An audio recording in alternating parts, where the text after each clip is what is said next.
শুধু গরমেই কি কয়েক মাসে মারা যেতে পারেন প্রায় 10,000 মানুষ? জার্মানিতে তাপপ্রবাহ কেন জনস্বাস্থ্যের বড় সংকটে পরিণত হয়েছে? সরকারি পরিসংখ্যান বলছে আগের সব রেকর্ড ভেঙে দিয়েছে এবারের গ্রীষ্ম। জার্মানিতে চলতি বছরের দুঃসহ গরম ও দীর্ঘমেয়াদী তাপপ্রবাহ জনস্বাস্থ্যে বড় ধরনের প্রভাব ফেলেছে। দেশটির জনস্বাস্থ্য বিষয়ক প্রতিষ্ঠান রবার্ট কখ ইনস্টিটিউটের তথ্য মতে 1 এপ্রিল থেকে 19 জুলাই পর্যন্ত মাত্র 3.5 মাসে গরমের প্রতিক্রিয়ায় প্রায় 9,800 জন মানুষের মৃত্যু হয়েছে।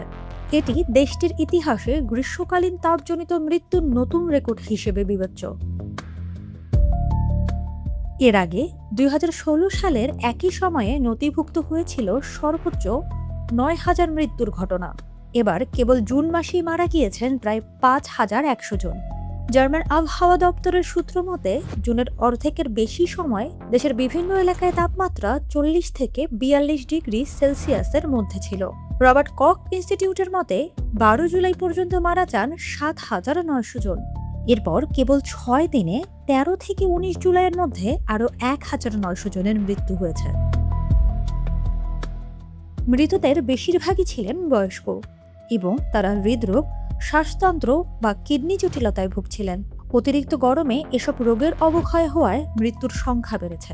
পরিসংখ্যান মতে মৃতদের মধ্যে 85 বছর বা তার বেশি বয়সী ছিলেন 5,420 জন, আর 65 বছরের কম বয়সী ছিলেন মাত্র 630 জন। রবার্ট কখ ইনস্টিটিউট বলছে বেশিরভাগ মানুষ সরাসরি হিট স্ট্রোকে মারা না গেলেও তাপপ্রবাহ মানুষের স্বাস্থ্য ঝুঁকি মারাত্মকভাবে বাড়িয়ে দিয়েছে। বিজ্ঞানীদের মতে মানবসৃষ্ট জলবায়ু পরিবর্তনের কারণে তাপপ্রবাহ আরও ঘন, দীর্ঘস্থায়ী এবং তীব্র আকার ধারণ করেছে। ফলে ভবিষ্যতে আরও বাড়তে পারে তাপজনিত অসুস্থতা, এমনকি মৃত্যুর ঝুঁকিও।